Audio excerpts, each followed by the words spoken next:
So Professor Hasmani is a professor and head at the Department of Mathematics at the Patel University. His area of research is theory of relativity and differential equations. He has a huge biodata, but I will cover only few things about him. So according to Google Scholar, his number of citations are uh, around 140. His number of research papers are around 40. He has published four books and he has produced seven PhD students. And currently under him, three are working right now.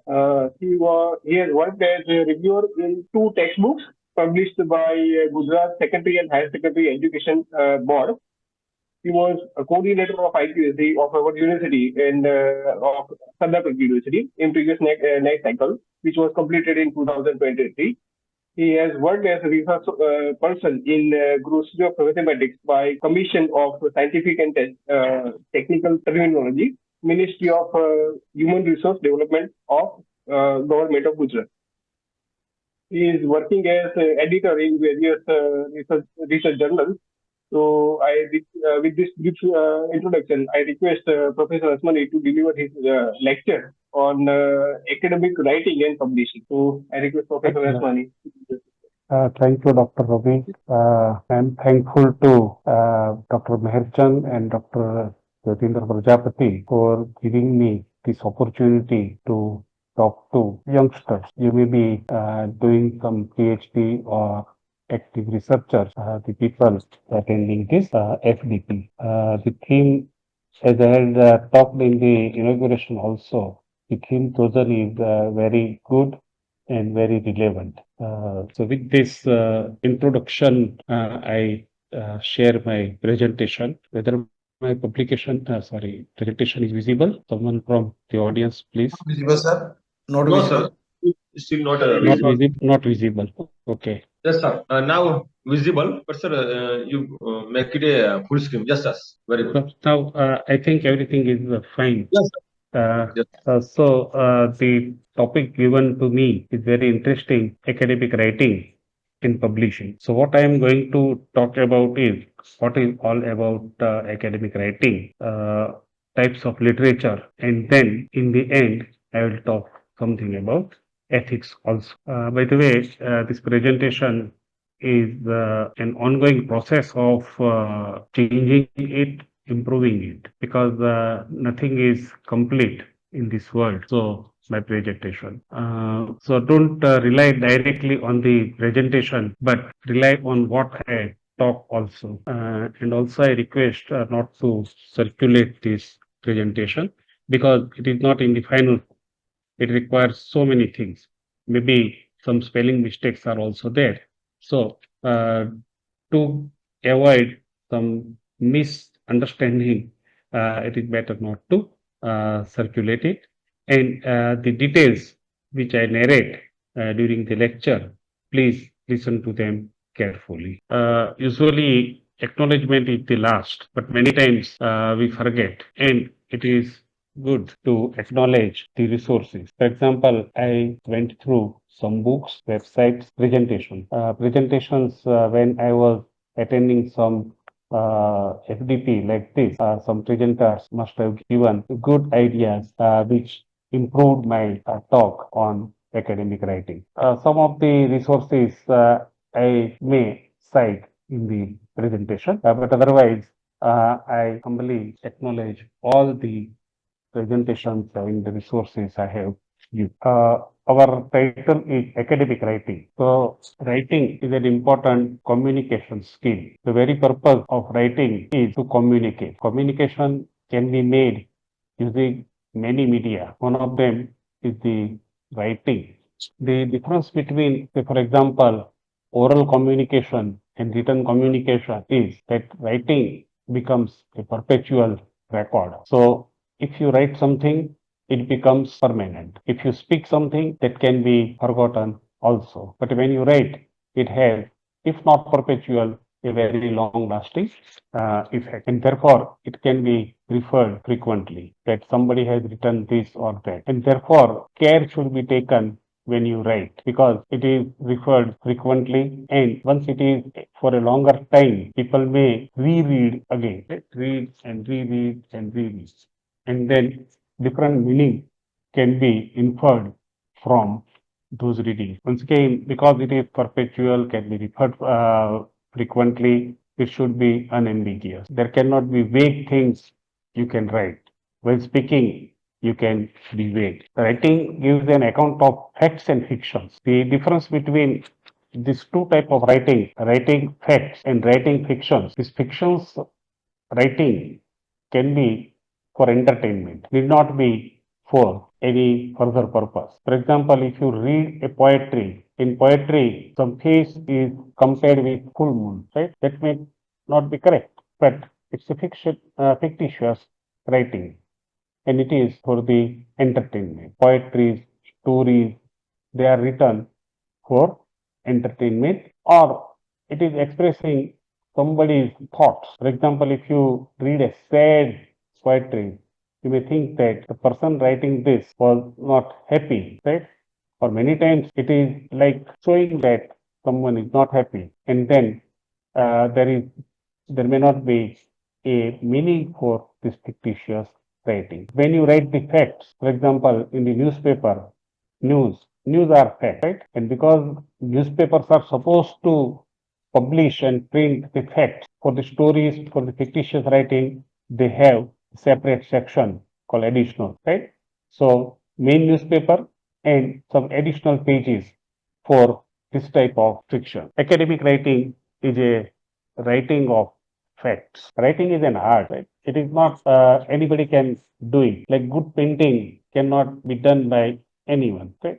It requires some views. The person has some vision, and then art is created. So writing is an art. So you have to be careful, and you have to learn how a good writing can be done, and that is how this type of lectures are useful. But don't say that only this type of things are useful, because art cannot be learned, right? Art can be developed, it cannot be learned.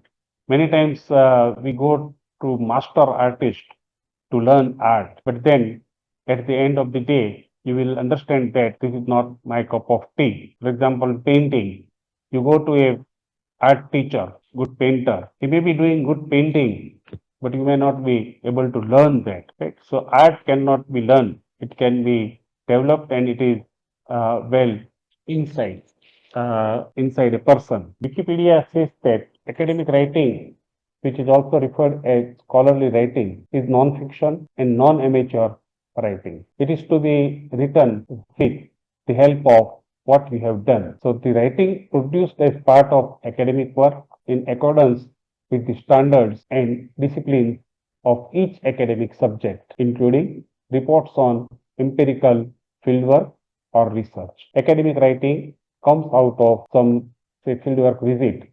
After visit, you are supposed to submit a report, or after doing research, you write a research paper, a PhD thesis, like that. So it's a report. Or if you have done extensive research, you may write monograph, in which scholars analyze culture, propose new theories, or develop interpretations from archives. So monograph is written by very senior researchers, in which he or she gives some new interpretation of archives also. It is not necessarily something new, but new interpretation to something which is already known, which is already available in archive. Now, this type of things are also for the undergraduate students. In many undergraduate programs, students are supposed to write some project report. So that also includes. For the senior researchers and undergraduate students also. The key elements in an academic writing, for example, style of writing depends on the nature of the content. If you are writing a research paper, there is a different style. For giving a report, there is a different style. It is many times decided by the publishers. That means some journals, they have some specific style of writing. that you should write a paper in this way only. Even the branches of knowledge, they have different type of styles of writing a research paper. When you write a research paper in mathematics, it has a different type of style. And when you write a research paper in chemistry, there can be a different style. So that style depends on the nature of the content for what the the writing report is written. All this decide what style should be an academic writing is. However, the logical structure should be there. Writing should be organized in a manner which demonstrates clarity of thought. So it should not go the way you want. It should demonstrate the clarity of thought. That means first you give why you are writing the paper and then you write a paper. Right? That is how it is said that writing should be organized in a manner which demonstrates clarity of thought. The most important part is the reference. The range and organization of reference illustrate the author's awareness. What type of awareness? Current state of knowledge in the field. If you are writing a paper on something, then you should have the current state of knowledge. By the way, a research problem is defined as a gap in research. Unless you are familiar, unless you know what is the current state of knowledge, you cannot find the gap. Even you should know what are the current disagreements or controversies associated with the work you are doing, and that requires referencing and extensive literature review. So, to say an author should be well read. Unless you read much, you cannot write. Unless you read much, you cannot have a good research idea. So, finding gaps is important. And then, in the end of an academic writing, reference sections gives a list of references used. These references will be formatted in the relevant disciplinary citation system. These citation systems are also decided by the publishers that the way, in this way, you have to give the list of references. Plagiarism. Nowadays, people are very much aware of this word plagiarism. If you recall, in the beginning, I gave acknowledgement. The reason is this content, this presentation may be derived from other presentation, may be derived from other lectures. This is not my own, right? I have referred to many things and therefore it is not plagiarism. I am referring to something. So plagiarism is wrongful appropriation of another author's language. Language is also from somebody else. That means I am copying thoughts, ideas, or expressions and the representation of them as one's own original work. So this is how plagiarism is defined. Author's language, if I have no idea about something and I claim that this is my own idea, like that. So one's original, it is referred as one's original, own original work. So it is considered as academic dishonesty. Dishonesty is a word which can be having, that is self-consciousness, biting the self-consciousness, or it can lead to severe consequences. I have come across one incident in which one Indian researcher in material science had done some work. It was published also. But then some other authors, they claimed that the work was done by them. See, earlier the days where journals were not accessible. Subscribing a journal is a question of millions of rupees or thousands of dollars. And therefore, many times some journal published from a corner of the world may not be accessible to everybody. But somehow the Indian author who was working in the defense organization, he got the access to some journal. To his surprise, his work was plagiarized. So he wrote to the journal and then he pursued the matter, not only writing one letter or two letters, but he pursued the matter. Ultimately, the journal removed that article and the person who did this work was penalized by his government. So it can lead to severe consequences also. In the Indian context, for the PhD thesis, to 10% of similarity. I'll come to similarity, ethics, etc. approach also, but up to 10% is allowed. Beyond 10% is not allowed. So in that case, the PhD student may be asked to rewrite the thesis. So we have to be careful. If I go back to the previous section, appropriate references, where I talked about the sentence is author should be well read. So if I am writing something, if I have no idea what others have written, then unintentionally also I can go for plagiarism. Here, the intention is not important, whether it is intentional or unintentional. But plagiarism is an offense in many academic institutes. So we have to be careful. We should avoid plagiarism. I refer to one book now available online. I have read the first draft of this book by Jeffrey Wilson of Harvard University, who seems to be a professor of languages, English language in particular, and he is giving courses on academic writing. And then he is in the process of writing a book.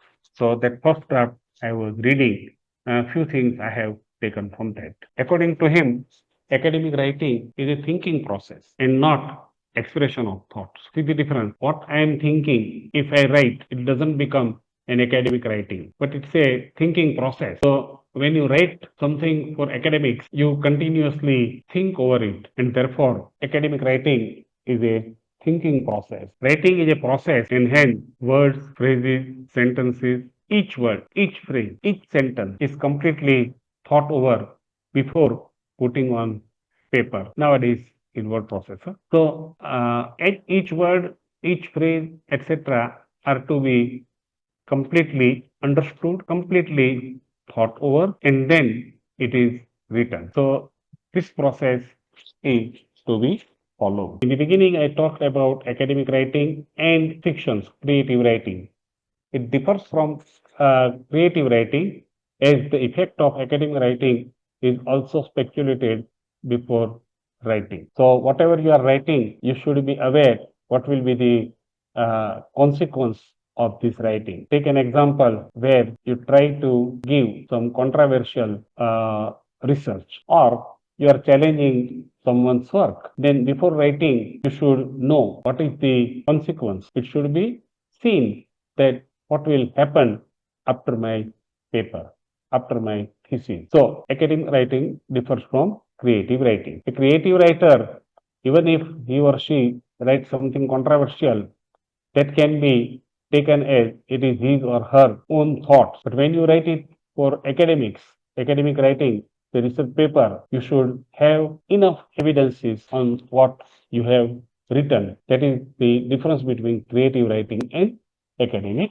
writing. So in academic writing, there will be a shift from focusing on the product to focusing on the process. How your paper will look like is not much important, but how you are developing the ideas and how the process of writing that paper has gone, that is important. And therefore, the focus is shifted from the final outcome as a paper to how the paper is coming out, right?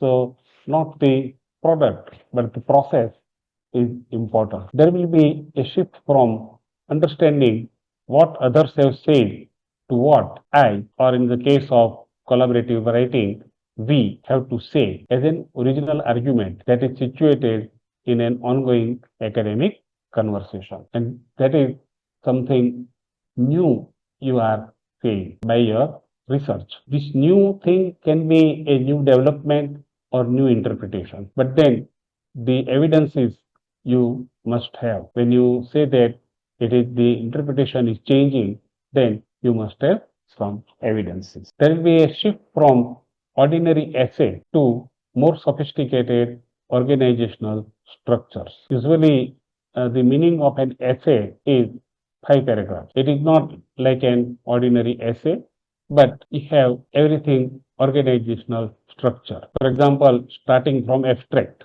By the way, abstract should be written in the last. And I have a habit of writing even introduction in the last, right? So introduction, and then we go for the content of the work done, right? So it is a sophisticated organizational structure in a research paper, in an academic writing in general. There will be a shift from thinking about revision as editing language errors in a paper to, say, when you want to revise, your first impression is you are editing the language errors. Language errors should be revised, edited in the last, but your main focus should be thinking about it as an improving an idea, and then writing a new paper for that new idea. So merely language editing is not revision of a paper, but you are improving your idea. And in that process, if you get new idea, you can start a new paper. But otherwise, for the given work, for the work already done, you can think of revising, and then you get a better outcome. And therefore, it's a focus on the process, not the product. There will be a shift from writing about literature to writing about everything. Everything you have, you are writing, right? Once that is exhausted, you go for new idea, new problem, new gap, etc. New research. Now I will say something about the types of literature. Researchers communicate the result of their research to other scientists. By the way, primarily this presentation was prepared for the students of science, and therefore at many places I have written scientists, but it should be understood as researchers. So scientists primarily through academic literature, which therefore constitutes a permanent repository of knowledge generated through research and a record of progress in scientific inquiry. So if someone has done some research, then it is to be communicated. Unless you communicate it to others. By the way, to make the lecture interactive, please feel free to ask the question in between. If you don't ask question, I will ask. Yeah, so can anybody tell me why should one communicate the result? Anybody from the audience?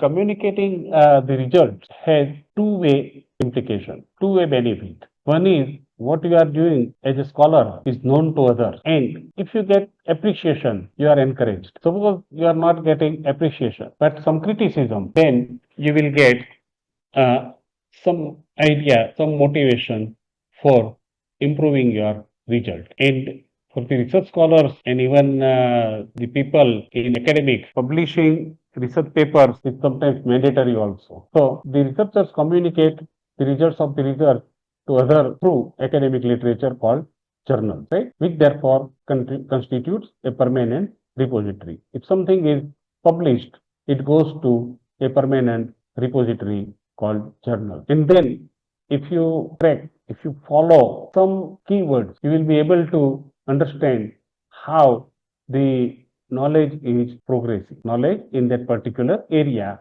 is progressing. So this is how the communication is important. The scientific literature is classified as primary, secondary, tertiary, and grey literature. Primary literature refers to accounts of research carried out personally by an individual scientist or as a collaboration by a group of scientists, which is published in a peer-reviewed scientific journal. So it is a primary literature, a journal. Right? A journal is a primary literature. It is primary because the person who has done this work or a group of persons who have done this work, they are reporting, and therefore it is primary literature. And the content published in a journal is called a paper. As it was said in the beginning, that they are written in particular format specified by the journal to which it is submitted for publication. Normally, journals require a paper to consist of a title. Title must be befitting to the content of the paper, the work done. Many times we say that whether to read a paper or not is decided by its title. The title should be chosen appropriately. It should reflect what is content, right? Then abstract. Once you are satisfied by the title, you will then read the abstract, which gives some more detail about the content of the paper, keywords, so that if you are interested in particular work, then you read further. Then introduction, how the paper is organized, why this paper is written, that is literature review, gaps in the research, so that why the paper is written is also included in the content of introduction. In science, we go for materials and methods, then results. Results may get the conclusive remarks also, discussion, acknowledgement, and references. Mainly, references are important because it gives you an idea about why this paper is written. So, literature review is done or not, how extensive the literature review was done. All these things can be judged from the references. Papers are submitted to the journals either directly to the editorial office or via a portal submission system. Nowadays, online portal submission is possible. Earlier, it used to go to the editorial office by post. Right? In between, there was a system of sending a paper by email, but now portal submission is there. Then the editor asks a number of recognized experts in the area of study addressed by the paper. Based on the content of the paper, the editor, they ask some people to give the opinion about the quality of work reported in the paper. Those experts are called referees. Many journals ask for appropriate referee because nowadays the research work is done in many areas. Even in single area, there can be many sub areas. Each sub area can have many sub areas and so on. And therefore, it is not possible to keep a track of experts. So they ask for the experts. It is not necessary that your paper will go to the number of experts you have suggested, but the editors decide whom to send, and then accordingly the referees give a clear-cut opinion about the information presented by the authors. Right? So to report on merits and deficiencies of the work. So a referee's duty is to read the paper very carefully.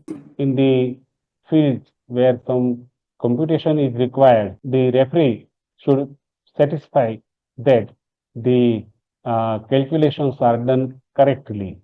The methods used are correct methods, appropriate methods, etc. So it's a, as such, very difficult task for a referee. So on the basis of referee's report, editor may accept the paper as it was submitted or may require minor revision or may require major revision. Up to this, there is no harm, but the paper may also be refused outright. So as such, I'm addressing to youngsters, mainly the young audience in the group, that getting a query about revision is not bad. You should not feel bad that my paper is not published as it is. This revision may be due to lack of some steps, right? So a piece of advice, after submitting the paper, you get some time. It takes 2 to 3 months to get some reply. So in this 2 to 3 months time, so after submitting paper, the advice is to go through the paper many times as possible, so that before the referees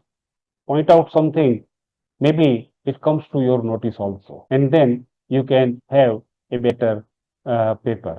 We should always look to the excellence. Good is a smaller word. Go for excellence. When you publish a paper, it should be excellent, right? Remember that excellence matters. By the way, the formal reviewing process is called peer review. If you understand this word peer review, it is not boss's review, right?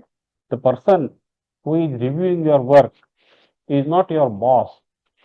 He is a colleague, but because of the his or her expertise, the paper has gone to him or her.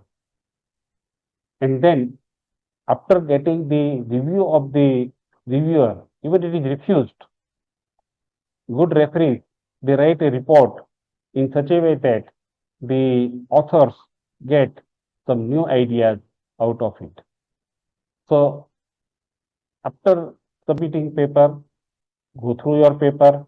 After getting reviewers' comments, you read your paper in view of those comments, and that will definitely improve the quality of your paper. Unless by chance your paper is outright rejected, and if you also feel that okay, something is wrong with this paper, then forget that work. There is one concept, misleading concept: international, regional, local journal.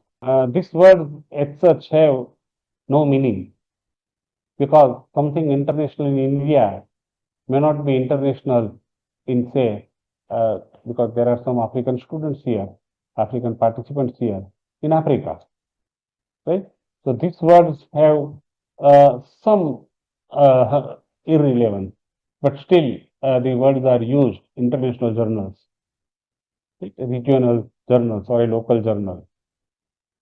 The better is the grade the importance of journals on the basis of how often the papers carried the journal are cited in other scientific papers. This part is important. If you write a paper which nobody cites, then you should think in two ways: either to make your paper more popular, or your journal should be chosen in such a way that more people read it. And then there is a phenomenon called impact factor, Scopus, Thomas Reuters, and in India, UGC care list are some qualitative benchmarks of the quality of journals. Because in this talk, I am going to say something about publishing. Be careful in choosing a journal. Don't go by name. Even the name contains the word international may not have good list of editors. If you find some good editors in a journal, that speaks of its quality. Nowadays, there is a system.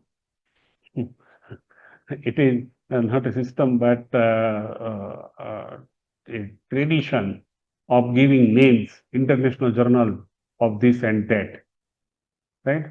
Even the names are misleading. If you have some good journal, then people replicate that name by changing few words, and in a hurry you get an impression that I am writing a paper, or I have submitted a paper in a very good journal. But then the people who have to judge the quality of your work, they may find that the journal is not good, journal is not up to the mark, then you may lose the points for that paper. I'm talking about points because at many places, the number of papers in X journal, X type of journal, or Y type of journal, they have different weightages, and points are awarded on the basis of that, which in turn used for promotion or even recruitment. So be careful while submitting a paper. Go through the databases like Scopus, UGC CARE, Thomson and Reuters. All these have some good list database of journals. On the basis of that, you get the award. You are awarded some points. This Thomson and Reuters publishes impact factor of journals on yearly basis. It is standard and accepted everywhere. So you have to look at that. More the impact factor, more the journal is cited. It is based on citations it receives. The journal has impact factor, journal has a citation score, etc. Each journal has its own SJIF, right? Scientific Journal Impact Factor, but it is not reliable. So what journal claims, please don't go to that. It is not always they are not giving the fact, but it is likely that there are some mistakes or even mischief. So you have to be careful while choosing a journal. Even writing a book, there are some international book numbers, ISBN. So those standard books, that number is required. Even when you publish a book, you have to see to it that that publisher has good circulation. Otherwise, your book will not be read by anyone. Only for the sake of publishing, it is published. Right? Don't go for that. You have to choose the correct things, good things, so that whatever efforts you are putting, they are worth. Otherwise, your efforts will be worthless. Primary literature is published in scholarly journals, but some researchers publish as monographs, as I talked in the earlier part, that monographs are generally written by very senior people. Thesis or dissertations, conference papers, and reports. Conferences also publish the conference proceedings, but you have to see to it that if it is claimed that the conference will publish paper, then it is peer reviewed. Right from the announcement that your paper after peer review, if found appropriate, then it will be published. If it is not like that, then you should avoid publishing in such proceedings. By the way, when you present a paper in a conference, what you get is the peer inputs. That means the comments from the person sitting in the audience, right? So that can be helpful. But publishing a paper in a conference proceedings, you have to be careful. Thesis and dissertations, they are in India, they are now published by InflibNet on Shodh Sindhu. So there you can get the online thesis. That is a good resource for everyone, because it is available on internet, and therefore you can read to those. Even if you go through this type of databases, you get some idea about what to do. That means how the research should proceed. So go through few theses before you start working from the keywords you are working on. In the world of science, the contribution of individual scientists to advance of knowledge is usually measured partly on the number of publications. Right? Number of publications everybody asks. But now the question is revised. Number of publications in good journals. Right? What is the impact factor? What is your citation index? In the beginning, my citation was said in my introduction that it is 140. Right? That number is good or not good, that your peers, the people judging your work, will decide. Especially those published in international peer-reviewed journals with high impact factors, they are regarded as good researchers. This applies to social sciences and humanities also. The next type of literature is secondary literature, which consists of publications that rely on primary sources. Here, the purpose of publication is to summarize and synthesize knowledge in a specific area for other scientists based on the papers. There are called review articles. Right? Review articles are not primary, but they are secondary. There are journals which are called review journals. Monographic books and textbooks. Textbooks are secondary literature. Many monographs are also secondary literature. Handbooks and manuals are the secondary literature. Secondary doesn't mean inferior. Primary is superior and secondary is inferior. No. It is the purpose. Purpose is different. Right? As it is written, it consists of publications rely on primary sources for information. Right? Secondary publications are not organized in the same way that primary publications are. However, it is a universal requirement that they are fully referenced, and most of these references are to the primary literature. Scientists use secondary literature to gain an overview of research areas. For example, if somebody has written a review article on a particular keyword, then if you read that article or book, you will get the idea of the work done so far in that particular area of research, and that are close to the relevant, or relevant to their own, or to familiarize themselves with existing research in new topics on which they plan to start working. You can go further. Tertiary literature, published work that are based on primary or secondary sources. Such publications are normally written in a popular other than a scientific style, and while such publications may include a short bibliography. The difference between bibliography and references is each reference should be cited in the main text of your work, while bibliography may not be cited, but the person says that I have used it. For example, if you have referred to 10 books, then each book may be a bulky literature, and then it is not possible to search for a particular idea in that book.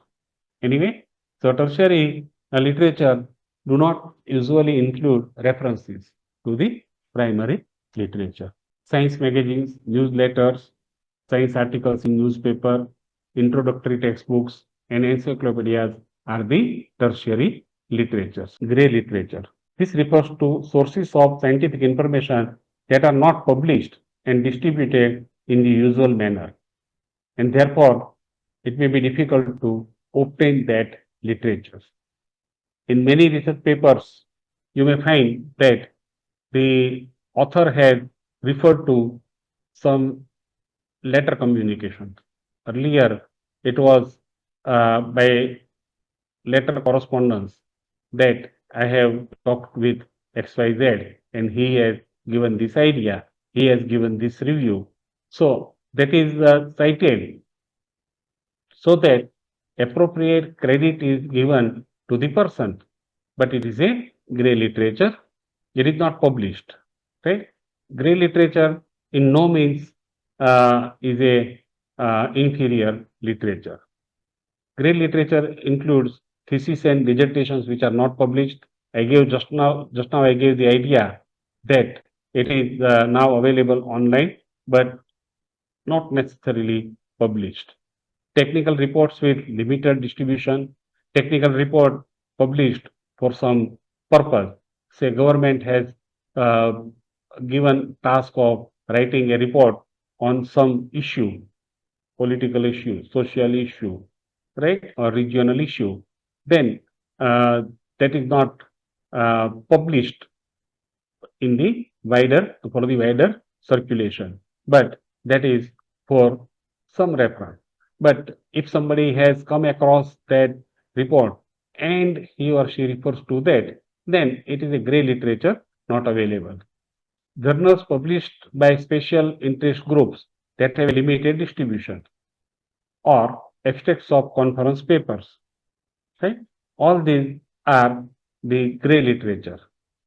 So it is not for the wider circulation. The purpose is to give ideas to some limited group. So it is a grey literature. These are some other examples. As it is said, in no way it implies that publication has vital scientific merit. See, some types of grey literature are rigorously peer-reviewed and count as primary literature. Grey refers more to limited distribution and difficulty of assessing the publication than to its content. So, grey doesn't mean bad. Grey refers to the availability. Now, books may belong to any of these three categories. I have already talked about that, so I will not say much about it. Just in a minute you can read. Many times conference proceedings are published as a special issue of a journal. In that case, it becomes a primary literature. Otherwise, it is grey literature. Many times conferences publish extended abstracts. So it is not a full paper or a small abstract. Many times abstract is written in some few words also, 10, 15 words.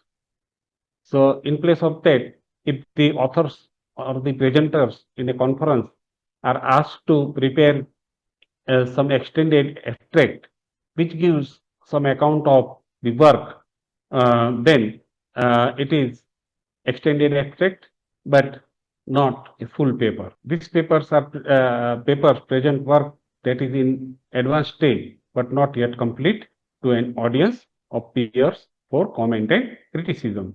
So when you present a paper, before that, if you are preparing an extended abstract, then people will know what you are going to discuss, and then they can give the input. Now, when you write something, authorship is important.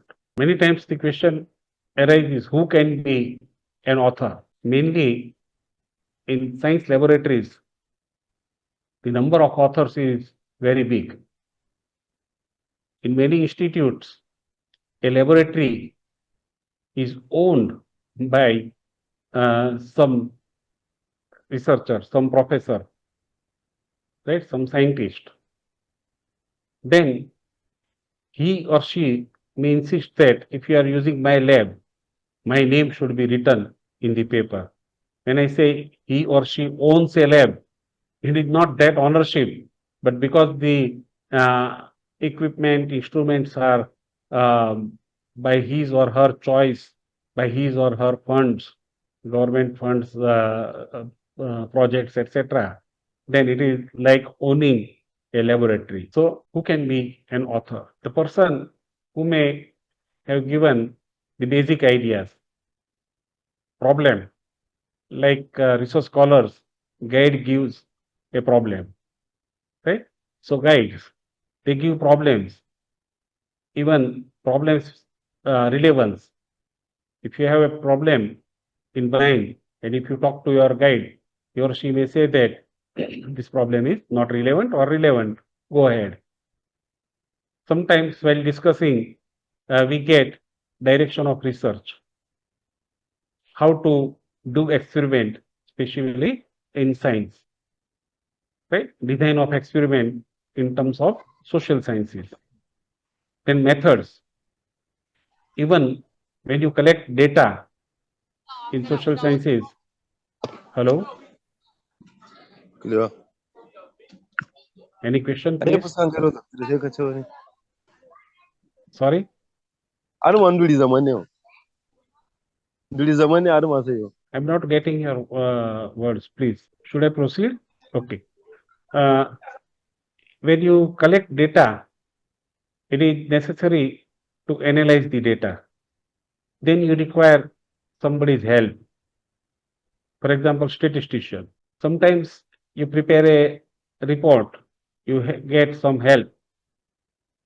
Right? So all these things, they may attract the question of whether the the name of the person who has contributed in any of this is to be written as author or not.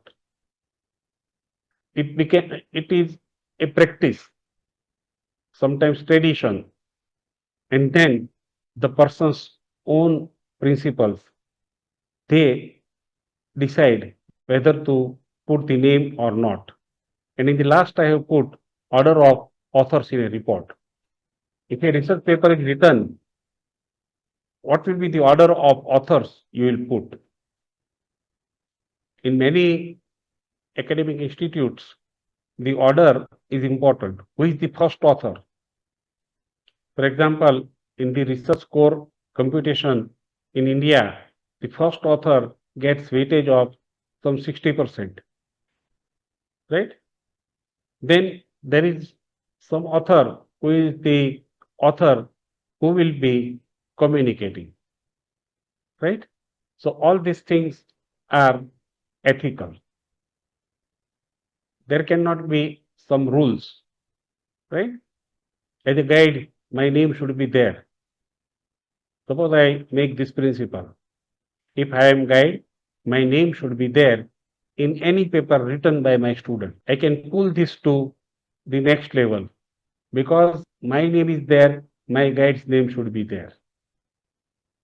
So this can go on, right? But it is some ethical practice, whether to include the name or not. Now, suppose your name is there as an author, what are your responsibilities?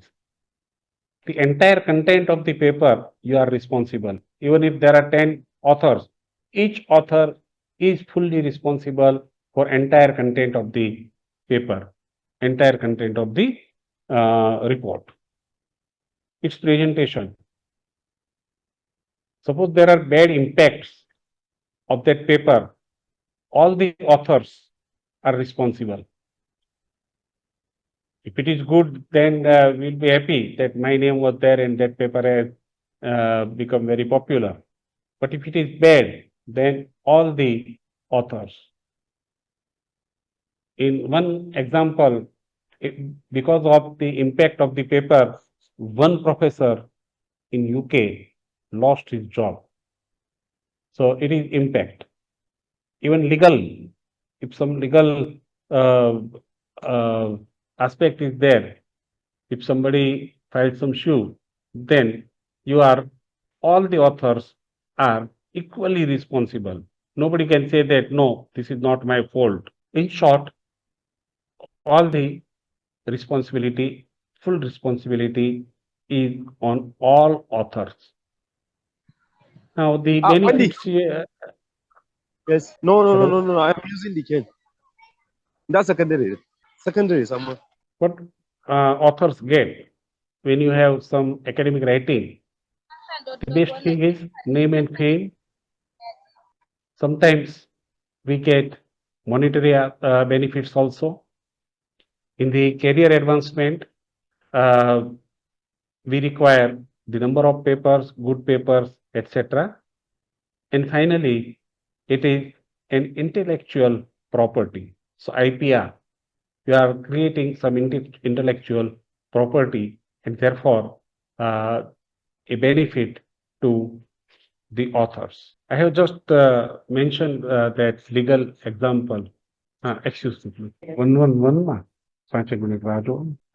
So this is the example where some legal issue had occurred. That is called Baltimore affair. It was co-authored by a Nobel Prize winning scientist, David Baltimore. And then there was some legal issue. The paper which appeared, which included 6 authors, and one of them was Baltimore, who was supervisor of the research. He did not perform any experiment, but then he was also blamed for that.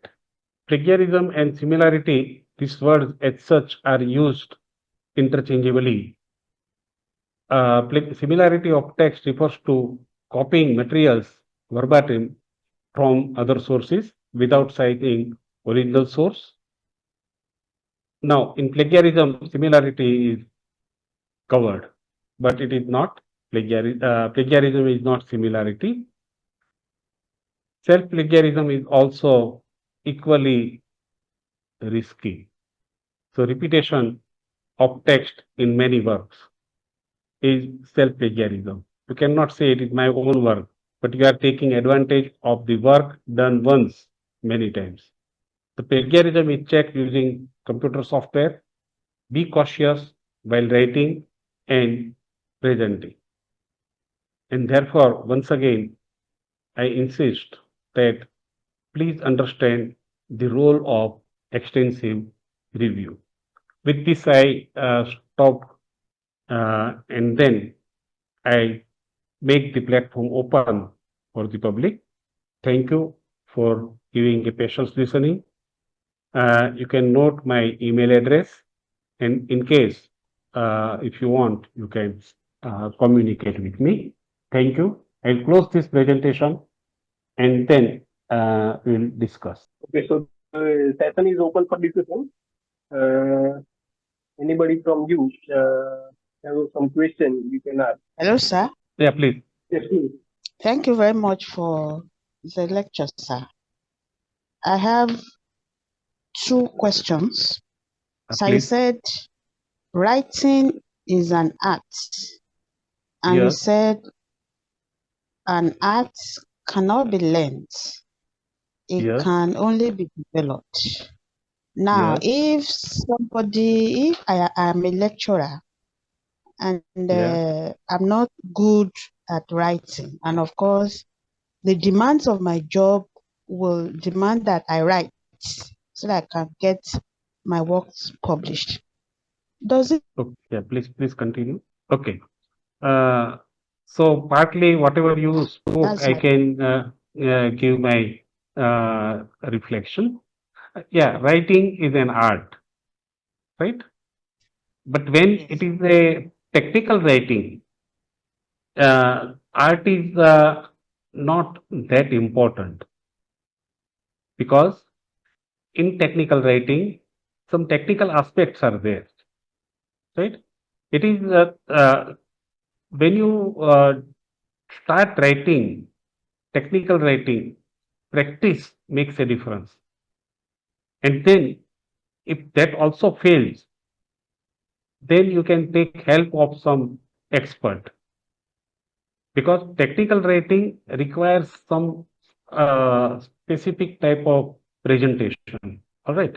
So when you write a paper, if you feel that because of the limitation of your writing skill, your paper doesn't seem to be very good, you can take help of some seniors, somebody who has written more many times, right? That is what can be done. I hope I have answered your query. Yeah, thank you, sir. I have issues hearing you very well. Maybe it's my network. I have another question, sir, Please. concerning the authorship.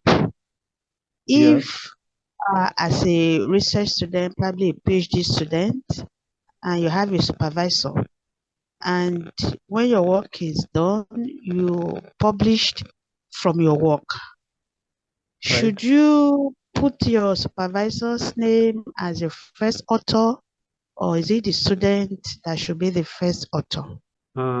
Okay. There are no written rules, and hence it is something called the ethics. If you feel that, if you feel that your role is major, right, then you can talk to your supervisor. But many times the supervisors, seniors like me, they may not agree that no, put my name first. Then what you can do is you can put your name as second name and corresponding author, because corresponding author in many cases has equal weightage, because here your problem may be the recognition, right? Who has done this work? So that recognition, by making yourself as corresponding author, you can get that recognition, because when the query arises, the editors or the people who is reading this paper will directly communicate to you. So maybe that solves your problem. But otherwise, it is purely ethical, that if your supervisor doesn't agree, you cannot do anything because you are research student. Unfortunately, this is a bad practice at many places going on. Any other question, please? I'm okay. Thank you, sir. Dear participant, if you have any more question, please feel free to ask, or either you can put your questions in the chat box. All of you are permitted to unmute your mic. If you have any question, please don't hesitate. You can put your questions directly to the speaker. Anyone, please? Sir, you are not unmuted. Okay. Please Yes, unmute. sir. So I think there is no more questions. So we can conclude this session. Okay, sir. So Professor Hasmani has discussed plagiarism, ethics in research writing. Not only that, he has discussed many things which should not be done. Whenever we are some initial phase of our career, it is also equally important that what should not be done. So we have pointed out those things, and we are thankful to Professor Hasmani, and our token of appreciation, we would like to present him e-certificate. Thankful to Professor Thank you very much. for his wonderful lecture. Thank you, dear professor, for your valuable and insightful talk. The information which you present during the session entirely was really very informative, knowledgeable, and I hope that all the participants get more information about the writing and publishing, and this information will be really very helpful to all the participants. Thank you once again. There is a small request that participants please give when you are sharing your feedback, I request that please give your critical comments, what you did not like in this lecture, because I want to improve. And in the last, let me thank the organizers once again for giving me this opportunity to speak on something which I like the most. Thank you very much. With this, if I am permitted, I will leave the meeting. Thank you. Thank you all. Thank you, sir. Thank you once again. And thanks to all the participants. Now the session is about to over. The feedback form will be shared in the WhatsApp group. All of you are requested to submit feedback for all the sessions and also for the today's session. Thank you to all. Thank you once again, dear professor. Now it is time to end the session. Thank you to all. Thank you.